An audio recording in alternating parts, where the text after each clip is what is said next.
शिव महापुराण की कथा ने लोगों के हृदय में विश्वास पैदा करा। शिव महापुराण की कथा ने लोगों के हृदय चित्त में विश्वास को प्रकट करा। और विश्वास अगर प्रकट हुआ है तो यह पक्का है कि दुनिया के लोगों का शंकर के प्रति जब विश्वास जागृत हुआ, तो जैसे काशी से आई बहन कहती है कि मेरे बेटे की सरकारी नौकरी लग गई, ऐसे अगर विश्वास जब पक्का हो जाता है तो परमात्मा का दर्शन अपने आप हो जाता है। फिर आपको तारे ढूंढने के लिए नहीं जाना पड़ता। विश्वास में परमात्मा मिलता है, विश्वास में हमारा भाव प्रबल होता है, विश्वास में परमात्मा उन्नति की सीढ़ी की ओर लेकर जाता है। और अंधविश्वास में लोग जब फंस जाते हैं, अंधविश्वास में लोग जब पड़ जाते हैं, तो ऊपर से नीचे की ओर चले जाते हैं। अंधविश्वास में अगर फंस रहे तो नीचे की ओर जाओ, और अगर विश्वास में जी रहे हो कि मुझे पक्का विश्वास है कि मेरा शंकर मेरी सुनेगा, तो यह पक्का है कि मेरा ओगढ़दानी तुम्हारी गोदी जरूर भरेगा, यह पक्का है। अगर विश्वास में सुन रहे हो तो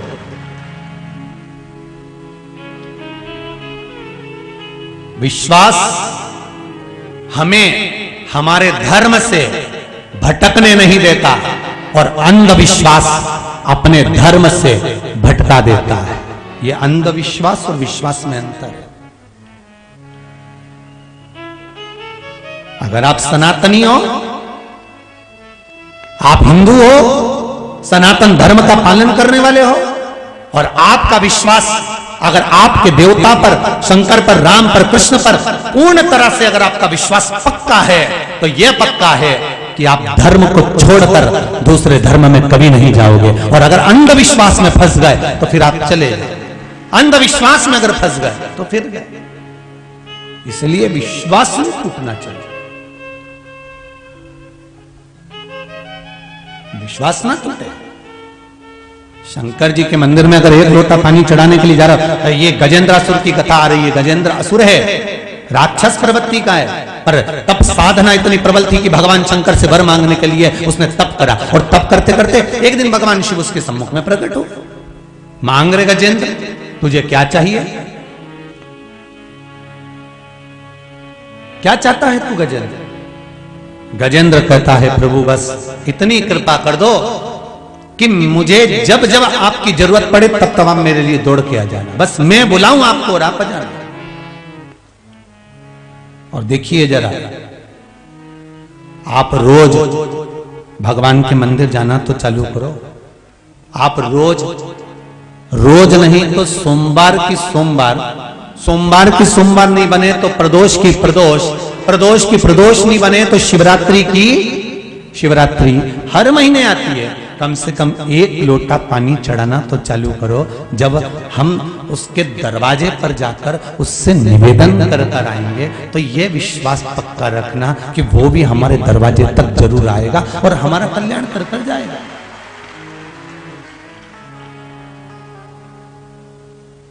नहीं, संसार वालों पर अगर विश्वास करोगे तो फिर डूब जाओ। और मेरे कैलाशपति, मेरे शंभु, मेरे राम, मेरे कृष्ण पर विश्वास करोगे तो डूब नहीं सकते। नहीं,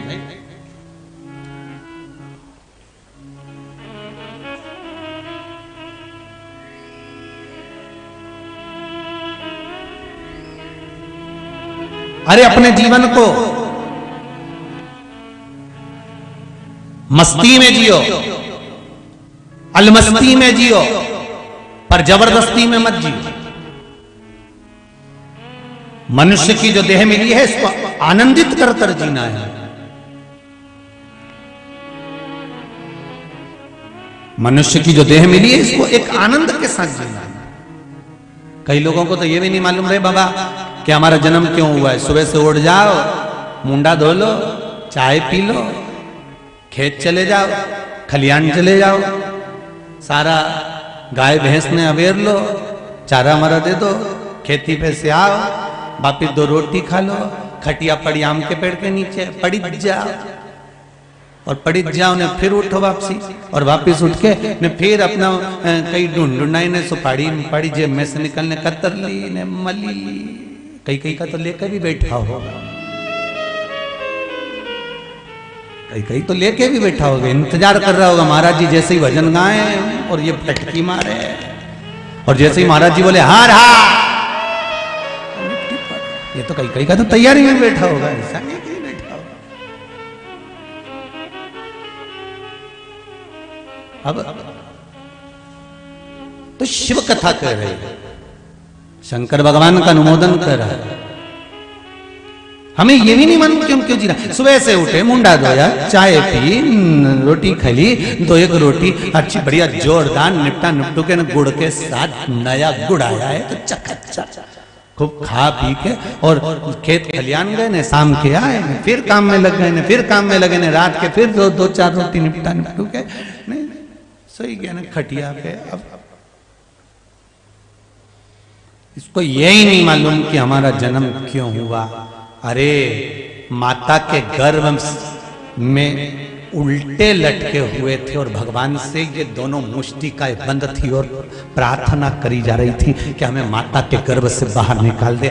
मैं भजन करूंगा, भजन करूंगा, भजन करूंगा, मुझे माता के गर्भ से बाहर निकाल दे। इसलिए जन्म लिए बच्चे की दोनों मुष्टिकाएं बंद होती है, क्योंकि वो अंदर संकल्प करता है, परमात्मा से प्रतिज्ञा लेता है कि मैं भजन करूंगा, भजन करूंगा, भजन करूंगा। पर जन्म लेते से मैं तो भोजन करूंगा, भोजन करूंगा, भोजन करूंगा, भजन तो गायब हो जाता है और भोजन चालू हो जाता है। और दिन भर खाए पर राम गुण नहीं गाए।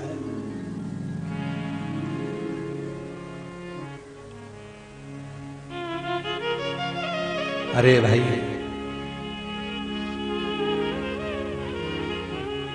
ना राम नाम लीनो तूने भरी जवानी में। सुन लो रे देवपालपुर वालों, अच्छे से सुन लेना, और जी और तुम भी सुन लेना री अच्छे से हो। ना राम नाम लीनो और तूने भरी जवानी में, तो डूब के मर जा रे चुल्लू भर पानी में। पर आश्चर्य की बात तो एक लगती है कि इतना बड़ा मनुष्य, इसको तो नदी भर के पानी चाहिए, चुल्लू भर में डूबेगा कैसे?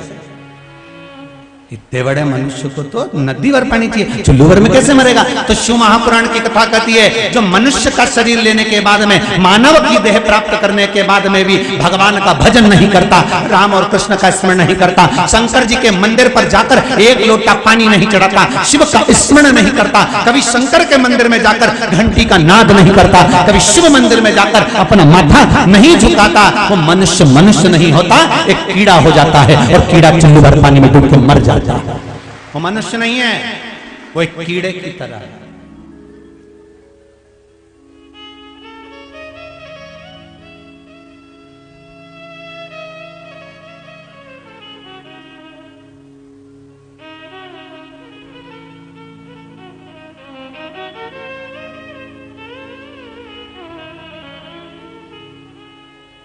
परमात्मा की भक्ति में लगो।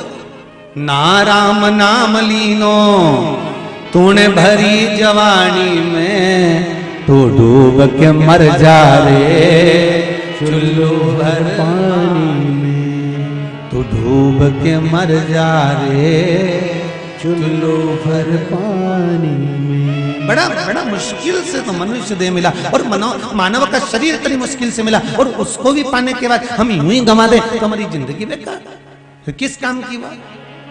ये तो उसी में काल हो गया जैसे तीन दोस्त घूमने के लिए गए, और तीन दोस्त घूमने के लिए गए तो घूमते घूमते घूमते घूमते ये एक जगह पर तीनों की तीनों भटक गए, और तीनों भटक गए तो एक व्यक्ति घूमता घूमता घूमता घूमता बहुत तेज गर्मी पड़ रही थी, एक पेड़ के नीचे जाके बैठ गया। अब पेड़ के नीचे बैठा तो उसको नहीं मालूम था कि यह कल्प वृक्ष है। इसके मन में आया, हे भगवान अकेला रह गया, मेरे दोस्त तो दोनों ना जाने कहां चले गए, प्रभु बड़ी कृपा हो जाए मेरे दोस्त तो मिल जाए। इसको नहीं मालूम था कि कल्प वृक्ष।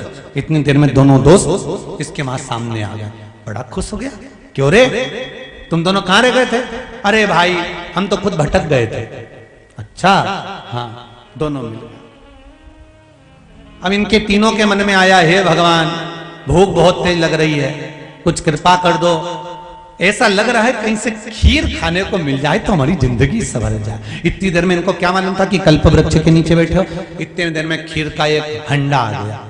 खीर का हंडा आया, रखा गया। अब तीनों ने विचार करा इतनी सी खीर खाएगा कौन, तो इन्होंने विचार करा एक काम करते हैं, अपन सो जाते हैं, तीनों के सपने में सबसे अच्छा स्वप्न जिसका आएगा खीर वही खाएगा। ठीक है, ठीक है। अब तीनों सो गए। तीनों सोने के बाद उठे। उठने के बाद तीनों ने आपस में बात करी, अपना अपना सपना बताओ। एक ने कहा मैंने सपना देखा कि मैं एक बड़े सारे पहाड़ पे चढ़ा और चढ़ते से वहां पर मुझे सोने का हंडा मिला, उसमें से मैं सोने की मुद्राएं निकाल रहा था। जैसे ही सोने की मुद्रा निकली इतनी देर में तो वो हंडा नीचे गिर गया। जैसे ही नीचे गिरा ऐसा खन खन खन खन खन खन उसमें से आवाज आई। फिर मेरी नींद खुल गई। बहुत जोरदार सपना आया। दूसरे से कहा तेरा सपना सुना। उसने कहा मेरा सपना ऐसा था, मैं एक मंदिर के बाहर गया, वहां पे मैंने भगवान विष्णु का दर्शन करा। जैसे ही नारायण का दर्शन करा, भगवान नारायण का जैसे ही मुझे दर्शन हुआ, शंख बजने लगे, गरुड़ घंटाल बजने लगे, जहां तहां लोग तालियां बजाने लगे। जैसे ही भगवान का दर्शन हुआ, अरे वाह वाह वाह वाह, बहुत बढ़िया, क्या जोरदार सपना आया। तीसरा व्यक्ति वहां बैठा हुआ था चुपचाप, उसको बुलाया गया, भैया एक काम करो तुम अपना सपना बताओ। उसने कहा बस मैं अपना सपना नहीं बता सकता। तुम मुंह क्यों उतार के बैठा, सपना तो सुना। यहाँ तो कंपटीशन है, जिसका सपना अच्छा होगा खीर उसी को मिलेगी, तू अपना सपना सुना। उसने कहा मेरा सपना ऐसा था, रात को एक राक्षस आया, मेरी तो आंख ही खुली हुई थी, नींद तो लगी नहीं थी। आधी रात को राक्षस आया, फिर राक्षस बोला मैं तेरे इन दो दोस्तों को खाऊंगा। फिर मैंने कहा क्यों खाएगा, कहने लगा इस पेड़ में मेरी स्थान है और तेरे दोस्त इस पेड़ की ओर पांव करके सो रहे हैं, इसलिए मैं इनको खाऊंगा कि मेरी ओर पांव क्यों करा। मैंने खूब उसकी मिन्नत करी, पांव पड़े, हाथ जोड़े कि तुम मुझे खा जा पर इनको मत खा। फिर क्या था, उसने कहा तेरे को काय को खाऊं, तूने थोड़ी ना पाँव मेरी साइड करे, मैं तो इन दोनों को ही खाऊंगा। फिर मैंने बोला मुझे जो सजा देना हो दे दो। इतने में राक्षस बोला ये हंडा उठा के ला। मैंने हंडा दिया, राक्षस ने देखा हंडा में खीर थी, तो राक्षस से मैंने कहा तुम पी लो। राक्षस बोला नहीं, सारी की सारी खीर तुझे पीना पड़ेगी। इसलिए मैंने वो हंडे की पूरी खीर पी गया। इतने में वो दोनों बोले आवाज तो लगाता हमको, वो हमें खा जाता चल जाता, पर तू क्यों खीर खा गया। तो आवाज तो लगा था, तो कहने लगे मैंने आवाज तो लगाई थी तुम दोनों को जगाने के लिए, पर एक को पैसे की खनक की आवाज में मेरी आवाज नहीं सुनाई दी, दूसरे को शंख और घंटी की आवाज में मेरी आवाज सुनाई नहीं दी, इसलिए पूरी खीर जम के बोलो मेरे को खाना पड़ा। बस हम भी ऐसी ही भ्रांति में जी रहे, हम भी ऐसे। शिव महापुराण की कथा कहती है मानव का शरीर मिला है, गजेंद्र वो असुर है, एक गजेंद्र नाम का असुर शिव भक्ति में लग गया और भगवान शंकर से वर मांग रहा है कि मुझे वर दीजिए। शिव जी ने कहा क्या वर चाहिए तुझको, मांग तुझे क्या वर दूं, मुझे वर दो। और वर देना है तो एक वर ऐसा दे दो कि मैं जब आपको बुलाऊं आपको आना पड़ेगा, आपको पहुंचो। अंत समय प्रभु आना पड़ेगा, वचन दिया तो निभाना पड़ेगा। आए ना आए प्रभु कुटुंब हमारे, आए ना आए प्रभु कुटुंब हमारे। अंत समय प्रभु आना पड़ेगा, अंत समय प्रभु आना पड़ेगा। हे नाथ कोई आए ना, पर अंत समय में तुम्हें आना है। इसने गजेंद्र असुर ने अंत समय का नहीं मांगा, गजेंद्र असुर ने कहा कि मैं जितनी बार बुलाऊं उतनी बार आपको आना पड़ेगा। पशुपति व्रत शिव महापुराण में जो वर्णन किया गया है, यह व्रत कोई साधारण नहीं है। एक बार अगर आप व्रत करते हो शंकर भगवान कितनी भी समाधि में लीन होते हैं, उनकी दृष्टि आप पर पड़ ही जाती है। जो पशुपति व्रत करता है पड़ती है। मां प्रसन्न होती है जब बेटा रोटी मांगता है, मां एक रोटी और ला। तब कई लोग कहते हैं, क्यों गुरुदेव आप कहते हो कि भगवान के मंदिर में जाके भगवान से प्रार्थना करो, भगवान से कहो कि मेरी ये विपदा है, मेरा ये दुख है, मेरा ये कष्ट है, आप काट दो। पर हमने कई संतों के मुंह से सुना, कई महंतों के मुंह से सुना, कई महाराजों के मुंह से सुना कि भगवान से कुछ मांगना ही नहीं चाहिए। पर शिव महापुराण की कथा कहती है, बेटा जब अपनी मां से रोटी मांगता है तो मां का दिल खुश होता है, और संसार का मनुष्य जब अपने परमात्मा से कुछ मांगता है तो परमात्मा खुश होता है। कहीं दूसरी जगह तो नहीं जा रहे हो ना मांगने, दूसरे धर्म में प्रवेश तो नहीं कर रहे हो ना मांगने के लिए, दूसरे के दरवाजे पर जाकर तो शीश नहीं नवा रहे हो मांगने के लिए। आप जा किसके पास रहे हो? अपने माता पिता के पास। मेरा शंकर, मेरी पार्वती, मेरा नारायण, मेरी लक्ष्मी, मेरे ब्रह्मा, मेरी ब्रह्माणी, मेरे इंद्र, मेरी इंद्राणी, ये मेरे देवता, ये आपके माता पिता हैं। और माता पिता से जाकर बच्चा नहीं कहेगा तो किससे कहेगा? किससे कहेगा? हाँ, एक बात अपनी जिंदगी में उतार कर रखना, दूसरे धर्म के देवताओं के पास जाकर मांगोगे तो वो जूठन चाटने के बराबर है। पर हमारे धर्म के अंतर्गत, हिंदू धर्म के अंतर्गत, सनातनी धर्म के अंतर्गत भगवान से जाकर कुछ मांगोगे तो वो भगवान माता पिता के तुल्य हैं, आपको देने में पीछे नहीं हटेंगे, वो देंगे, जरूर देंगे। हम दूसरी जगह क्यों जाए? मैंने तेरे ही भरोसे हवा बिचोड़ती जावांगी, बाबा डोर हथो छठी नामे कटी जावांगी। ओ सतगुरु मैं तेरी वतन, ओ भोले मैं तेरी वतन, हवा बिच उड़ती जावांगी, बाबा डोर हथो छठी नामे कटी जावांगी। हे बाबा, आपसे नहीं कहे तो किससे कहे? गजेंद्र ने कहा, वर दो मुझे। क्या वर चाहिए?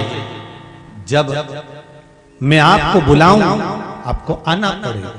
ठीक है, तथास्तु कह, वर प्राप्त हो गया।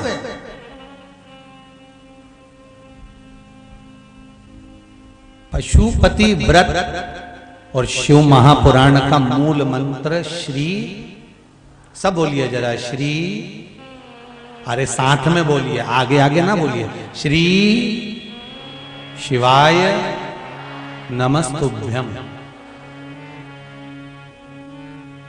ऐसे हवड़ सवर्ण में भगवान का मंत्र नहीं जपना। कल हम आ रहे थे तो आप लोग जैसे बोले ना, गुरु जी का ससुराल यही क्षेत्र है, हे, तो इसका मतलब ये थोड़ी ना कि तुम पानी में भिंगो दो।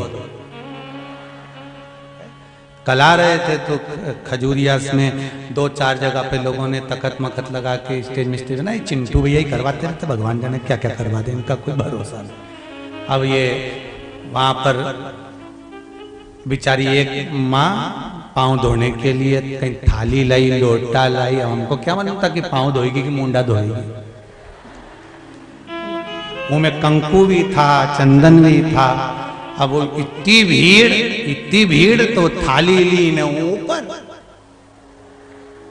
महाराज थे नीचे, उन्हें पूरा लोटा ने थाली सब एक तल्ला किसी ने दिया, अब हमारे गार्ड साहब बोले, गुरुजी, हमने कहा कोई बात नहीं है, फागुन का महीना चल रहा है, कोई बात नहीं, बाबा करो। अपनी भक्ति में बस इतना याद रखना कि दिखावा मत करना। शिव जी के मंदिर भी जाना, तुम्हारे पास कुछ भी नहीं है ना, एक लोटा पानी चढ़ाने का भी नहीं है ना, 3 बार ताली बजा कर आना, वो भी नहीं होना तो मुंह से बम बम बोल कर आना। इतना भी नहीं हो तो शंकर मंदिर का शिखर देख कर आना, इतना भी नहीं हो तो शंकर के मंदिर के सामने से निकल कर चले जाना, हाजिरी पूरी हो जाए। बहुत उतना।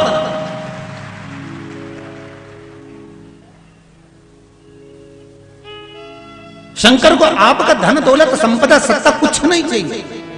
शिव कहते हैं अपने पास रखो। शंकर ने रखा कहां अपने पास? शिव जी के पास क्या है? जो मन पड़ा वो दिया। महाराज क्या रखा? तीसरे सोमवार को या चौथे सोमवार को या पांचवें सोमवार को या दूसरे सोमवार को आपका जिस दिन व्रत है और उसी दिन गणगौर तीज पड़ गई, उसी दिन एकादशी पड़ गई, उसी दिन आपका कोई दूसरा व्रत पड़ गया, तो आपको वाला व्रत करना। इस व्रत को आप अगले सोमवार कर लो। और अगर नहीं पड़ता है बीच में कोई व्रत तो आपके व्रत पूरे संलग्न करो। माताओं के बीच में व्रत करने में हो सकता है बीच में कहीं रजोधर्म आ जाता, रजस्वला धर्म आ जाता, तो उसके लिए भी वर्णन किया गया कि आप उस समय पर मात्र व्रत रखो, पूजन नहीं करना है, मंदिर नहीं जाना है, भोजन करो, एक समय का जैसा नियम है वैसा की वैसा ही करो, पर व्रत छोड़ना नहीं। हाँ, अगर एकादशी पड़ गई है तो फिर आप एकादशी का व्रत कर रहे हो तो उसके विधान से करिए। आप तीज पड़ गई है, तीज का व्रत कर रहे हो तो आप उसके विधान से करिए, पर उस विधान से हट। और पशुपतिनाथ के व्रत का एक ही विधान सर्वश्रेष्ठ का, सुबह शिव जी के मंदिर जाना है, पूजन करना है, आराधना करना है, अर्चना करना है, स्नान पंचामृत से कराना, सब कुछ करना, और आदि पूजन करके पूजन की थाली को वापस ले आना, घर में रख देना। पूजन की थाली में सामान उतना लेकर जाना कि शाम को अलग से नहीं रखना पड़े। चंदन, अबीर, गुलाल आप लेकर गए हो वो थोड़ा सा उसमें से लेकर आएंगे, वही शाम को वापस जाए, वही। और शाम को फिर जाएं, 6 दिए लेकर जाएं, मीठे का प्रसाद लेकर जाएं। घर से 3 हिस्से कर कर प्रसाद लेकर मत जाना, एक साथ प्रसाद लेकर जाएं। मंदिर में बैठो, जब पूजन करो, आराधना करो, तब उसके 3 हिस्से करें।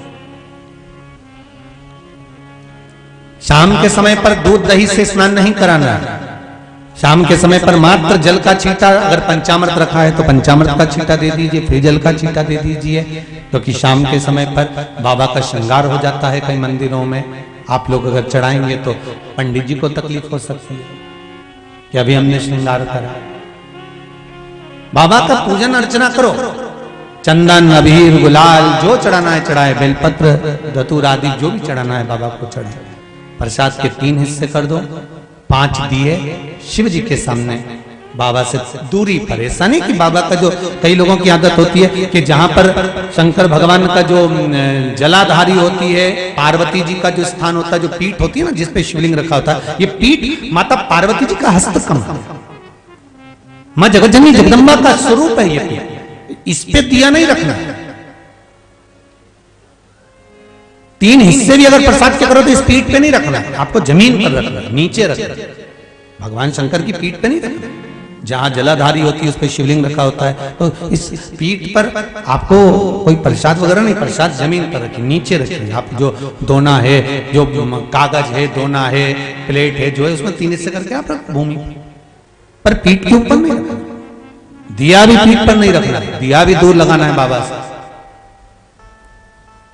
बाबा को 5 दिए वहां पर प्रज्वलित करो, 2 प्रसाद के हिस्से वहीं छोड़ो। पहला व्रत जब करो तो बाबा से निवेदन करो कि मैं इस व्रत को इसलिए कर रही हूं, आप मेरे व्रत को स्वीकार करना। 5 दिए जब बाबा के सामने प्रज्वलित करो, एक दिए को जलाते समय अपने मन में कामना कर कर श्री शिवाय नमस्तुभ्यम का जाप कर कर बाबा के दीप प्रज्वलित करो।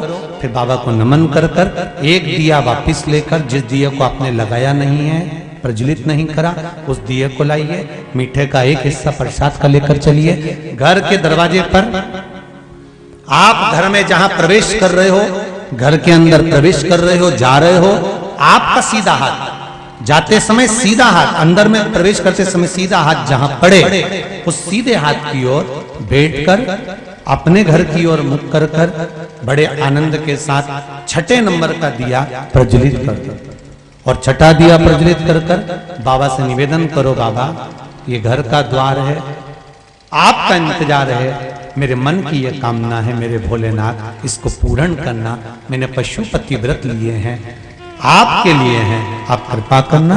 बाबा से निवेदन कर कर, बाबा से विनती कर कर अपने घर में प्रवेश करो। भोजन करने से पहले सबसे पहले प्रसाद को पाइए, उस प्रसाद में से किसी को हिस्सा मत दीजिए। आप 2 हिस्से देकर आ गए ना, फिर इस प्रसाद में से किसी को हिस्सा नहीं देना, आपको ये प्रसाद भोजन करने से पहले पाना। अब कई लोगों ने कह दिया कि मिठाई खाना है, ऐसा नहीं है, आप तो भोजन करो ना शाम के समय, भले उसमें नमक डला हो, कुछ भी डला हो तो बड़े प्रेम से बता, आप नमक युक्त भोजन कर सकते, ऐसा नहीं कि मीठा ही मीठा खाना पड़े। पशुपति व्रत 5वां व्रत जैसे ही पूर्ण हो, उस 5वें व्रत की पूर्णता में 108 या तो बेलपत्र या चावल का दाना या मूंग का दाना या पुष्प या जो तुम्हारा मन पड़े 108 तुम्हें जो चढ़ाना हो वो बाबा को समर्पित करो। 5वें व्रत में ही शाम के समय पर पूर्ण विराम व्रत को दे दीजिए।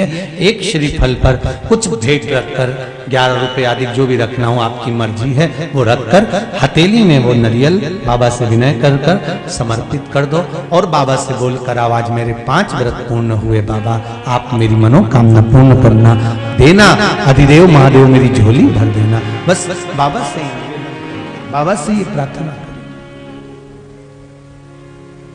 तेरा ही दिया मैंने काया दिया है, तेरा शुक्रिया है, तेरा शुक्रिया। बाबा से निवेदन करो।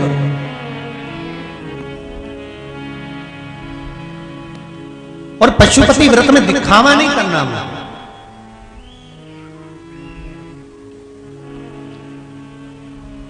उसमें दिखावे की जरूरत नहीं है कि मैंने जो व्रत करा वो अच्छा रहा, मैंने जो व्रत करा मेरे बराबर कोई नहीं कर सकता, ये दिखावा नहीं। अहंकार में 3 गए धन वैभव और वंश ना मानो तो देख लो रावण को और कंस। अभिमान में नहीं रहना अपना को, प्रेम में, स्नेह में। गजेंद्र ने मांगा, गजेंद्र असुर होकर भगवान से मांग रहा है कि मेरे ऊपर कृपा करो, क्या चाहिए, जब बुलाऊं तब आना पड़ेगा। भगवान बोले ठीक है। गजेंद्र भगवान को बुलाता और भगवान दौड़ शंकर भगवान चले जाते। पशुपति व्रत में वो बल है, आप व्रत करोगे और शिवजी दौड़ कर आएंगे। एक पत्र हुआ,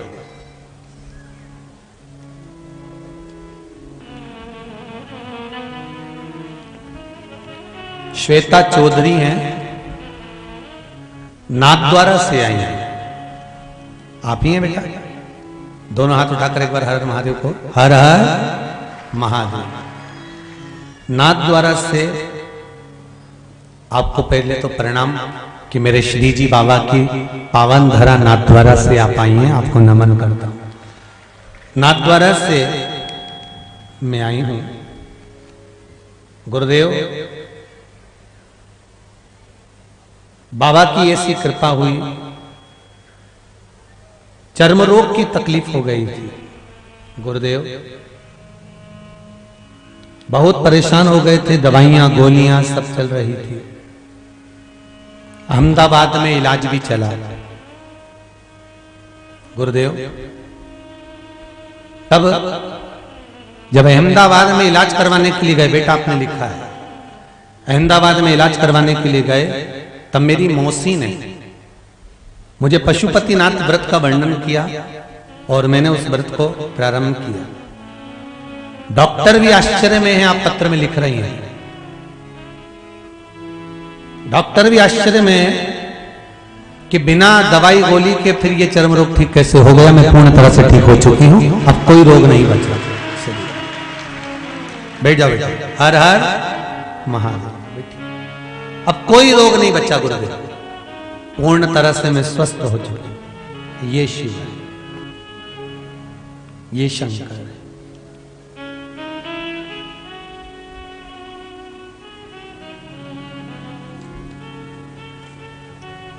आप जितने लोग बैठे हो ना, इतने विशाल पंडाल को आप लोगों ने पहले दिन ही भर दिया। ये देवाधिदेव महादेव की भक्ति नहीं तो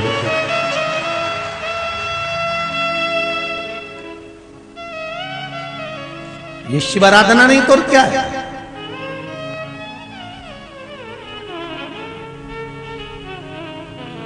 और आपका विश्वास, जैसे बेटी ने लिखा कि अहमदाबाद तक हम लोग दिखा कर आए, इलाज चला, दवाइयां चली, गोलियां चली, पर कोई आराम नहीं लगा।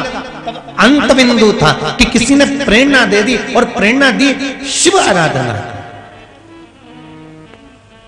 ऐसा कोई व्यक्ति नहीं संसार में जन्मा जिसको समस्या नहीं। मृत्यु लोक में अगर जन्म लिया है तो समस्या प्रत्येक जीव के साथ है। ऐसा कोई व्यक्ति नहीं जन्मा जिसको समस्या नहीं है, और ऐसी कोई समस्या नहीं जिसका हल शिव महापुराण में नहीं है। हर समस्या का हल शिव महापुराण की कथा में। प्रत्येक समस्या किसी भी रूप में, कैसी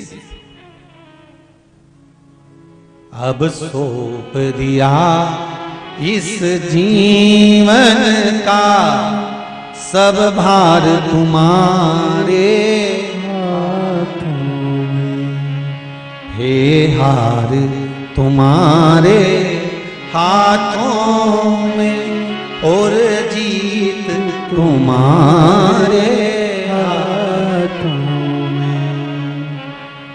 शिव की आराधना करें, भगवान शंकर की भक्ति।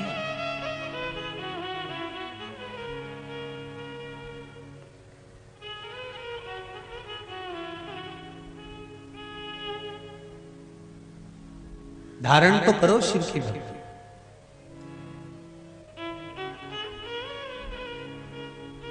महाराज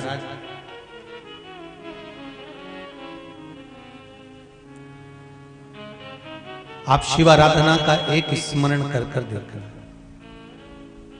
जब जीवन में कहीं समस्या खड़ी हो जाए, कहीं बहुत विकट समस्या है और कोई हल ना मिल रहा हो जाता है जीवन में। कोई घड़ी ऐसी आके खड़ी हो जाती है जहां पर हमको सोचने के लिए भी समय नहीं मिल पाता। तब समय कम हो, समस्या विकट हो, तब कुछ मत करना। जिस शंकर जी के मंदिर में आपने पूजन करी है, आराधना करी है, जिस शिव मंदिर की आप अर्चना करे हो, उस शिव मंदिर के पास में कहीं बेलपत्र का पेड़ ढूंढो। क्या ढूंढना है? जम के बोलिए जरा। बेलपत्री का वृक्ष। जिस शिव मंदिर में आप आराधना करने जाते हो, पूजन करने जाते हो, अर्चना करने जाते हो, उस शिव मंदिर के पास में कहीं बेलपत्री का वृक्ष ढूंढो, और उस बेलपत्री के वृक्ष के नीचे केवल आप जाकर एक मूंग का दाना या एक चावल, वहीं पर जो कंकर पड़ा हो उसी कंकर को शिव मानकर आप समर्पित कर लोटा भर के जल समर्पित कर दो, और 2 घंटे 3 घंटे शिव नाम की ही मस्ती में डूबे रहो। कि आपको ये नहीं है कि माला पकड़ के बैठना, आपको ये नहीं है कि मंत्र का जाप करना, आपको ये नहीं है कि आपके मंदिर में जाकर बैठ जाओ। आपने जल चढ़ा दिया, शिव से डायरेक्ट जाकर कह दिया कि मेरी ये समस्या बड़ी विकट है, उसको निवारण आज ही होना है। आप बाबा पर छोड़ दो, 3 घंटा 2.5 घंटा लगेगा, मेरा शंकर उसको सुधारने में लग जाएगा। पक्का है, वो सवार है, मेरा शिव है ये।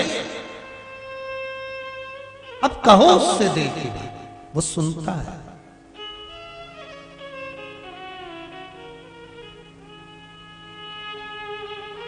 ये तो 3 पत्र जो बाहर से आए हैं उन्होंने लिखे होंगे। कल से आप पत्र देखेंगे तो आपके बीच में से भी बाबा ने कुछ ना कुछ ऐसी कृपा करी होगी कि आप पत्र भेजेंगे। और बचना, शिव बाबा अगर कोई रे भी गया होगा तो यह 7 दिन में मेरा शंकर क्या देने आया है, क्यों? लक्ष्मी नारायण मंदिर के पावन प्रांगण में तो हमेशा भागवत हुई, रामायण हुई, गीता हुई, और कभी शिव महापुराण की कथा नहीं हुई। आखिर लक्ष्मी नारायण ने क्या सोच कर रखा होगा जो शिव महापुराण की कथा करवा रहा है? ये तो वो जाने और उनका कर्म, ये उसके हाथ में।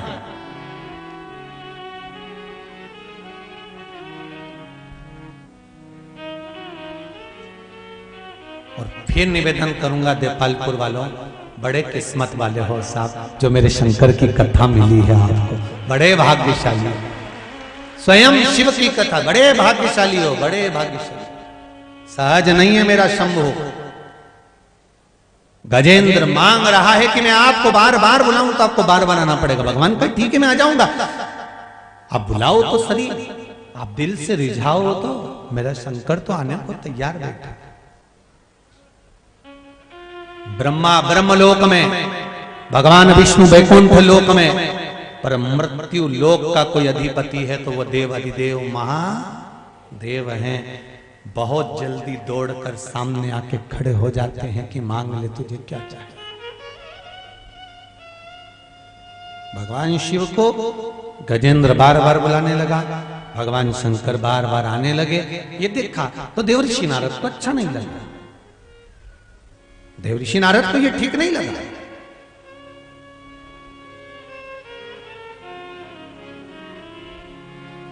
आपकी भगवान से जब अच्छी पटती है ना, जैसे कोई व्यक्ति की सांसद जी से, मंत्री जी से, सीएम जी से, पीएम जी से, विधायक जी से, अध्यक्ष जी से, उपाध्यक्ष जी से, कोई साधारण व्यक्ति की जब इनसे पटती